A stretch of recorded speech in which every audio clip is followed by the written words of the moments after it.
एक छोटे से गांव में राजू नाम का ईमानदार और मेहनती लड़का रहता था। राजू गरीब था, लेकिन उसकी माँ ने उसे हमेशा सिखाया था कि सच्चाई का साथ कभी नहीं छोड़ना चाहिए। गांव के पास राजा का एक सुंदर बगीचा था, जहां तरह तरह के फल और फूल थे। राजा ने हुक्म दिया था कि जो भी बगीचे से चोरी करेगा उसे कड़ी सजा दी जाएगी। एक दिन राजू जंगल से गुजर रहा था। उसने देखा कि एक किसान बगीचे से आम चुरा रहा है।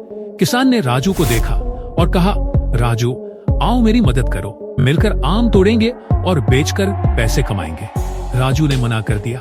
उसने कहा, नहीं, यह गलत है, यह चोरी है। किसान ने चालाकी से कहा, अगर तुम मेरी मदद नहीं करोगे तो मैं सैनिकों को कह दूंगा कि तुमने मुझे चोरी के लिए उकसाया था, फिर सैनिक तुम्हें भी सजा देंगे। राजू डर गया, वह समझ नहीं पाया कि क्या करे। तभी सैनिक आ गए और किसान ने तुरंत झूठ बोल दिया, यह लड़का भी मेरे साथ चोरी कर रहा था। सैनिकों ने दोनों को पकड़ लिया और राजा के पास ले गए।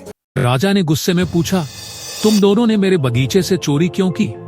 किसान ने फिर झूठ बोलते हुए कहा, महाराज, यह लड़का मुझे चोरी करने के लिए लाया था, मैं तो बेवजह फंस गया। राजू ने शांत रहते हुए कहा, महाराज, मैंने कुछ गलत नहीं किया, यह किसान झूठ बोल रहा है, मैं कभी चोरी नहीं कर सकता। दोनों की बात सुनने के बाद राजा ने अपने बुद्धिमान मंत्री को वहां बुलाया और कहा, अब आप निर्णय लीजिए कि कौन सच कह रहा है। बुद्धिमान मंत्री ने दोनों को ध्यान से देखा और कहा, महाराज, यह किसान झूठ बोल रहा है। महाराज ने पूछा कि तुमने कैसे पहचाना?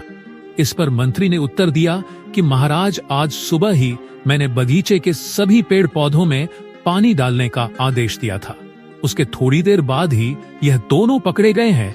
इस किसान के पैरों में अभी भी गीली मिट्टी लगी हुई है, जिसके निशान आपके राजमहल के द्वार से लेकर यहाँ तक है, जबकि राजू के पैर एकदम साफ है, पीछे कोई निशान नहीं है। यह किसान झूठ बोल रहा है।